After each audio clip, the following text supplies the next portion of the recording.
Hi, my name's Hayden, and I will be doing my book talk on a book called I Talk Like a River by Jordan Scott. I Talk Like a River is about a young boy who has a speech impairment and struggles to speak in smooth sentences without stuttering, and this affects his daily life. He chooses to not speak most of the time in hopes to avoid judgment, embarrassment, and he suffers from anxiety and just a lot of insecurity from his stuttering. And so at school, his teacher calls on each of the classmates one day and asks the boy to share where his favorite place on earth is. And so everyone looks at him and he shuts down, no words come out, and he ends up just feeling really embarrassed.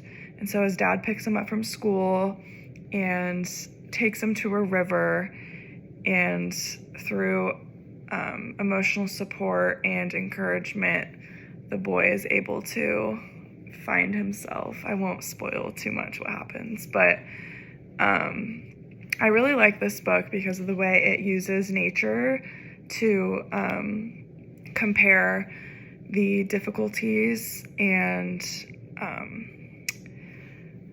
uniqueness of differences in disabilities, and the language in the book is really cool. How the description words kind of highlight how the boy's feeling in comparison to nature. It's really interesting, and the illustrations and colors in the book as well are very nature, earthy tones, which kind of just wraps it all together. And a quote I really like from the book is when the boy is in class and his classmates are looking at him while he's attempting to express himself verbally. And the quote says, "They don't see a pine tree sticking out from my lips instead of a tongue. They don't hear a crow caw caw from inside my throat. They don't hide their eyes from the moonlight that shines from my open mouth." And the reason I liked this quote so much was, one, it shows the kind of language that's used in the book to compare how the boy's feeling as he navigates his stutter, but it also highlights the emotional turmoil that people who, may have a speech impairment such as the one he does, or, any difference that may make them feel insecure. It kind of just shows how much people can struggle on the inside and how others may not be able to recognize it. And so just reminding us that you never know what someone's going through, and you may not be able to see it, but to just treat people with respect. And I think that's a really good message, especially for young readers. And I would recommend this book to anyone. I think it can be applied to all age groups. For young kids, I think it's a great way to introduce the idea of speech impairments, kind of making it more familiar instead of just seeing their classmates and thinking they talk weird, like understanding that there's deeper emotions and things that go to it.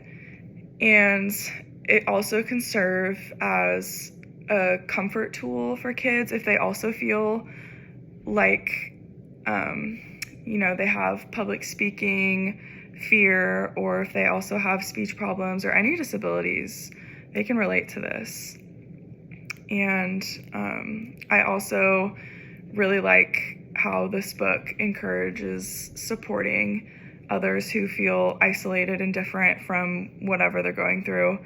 The way the dad encourages the boy in this book and helps him find himself is something that I think everyone can learn from. Just being a support system and just being kind is so important. So that's why I love this book so much, and I recommend it to anyone.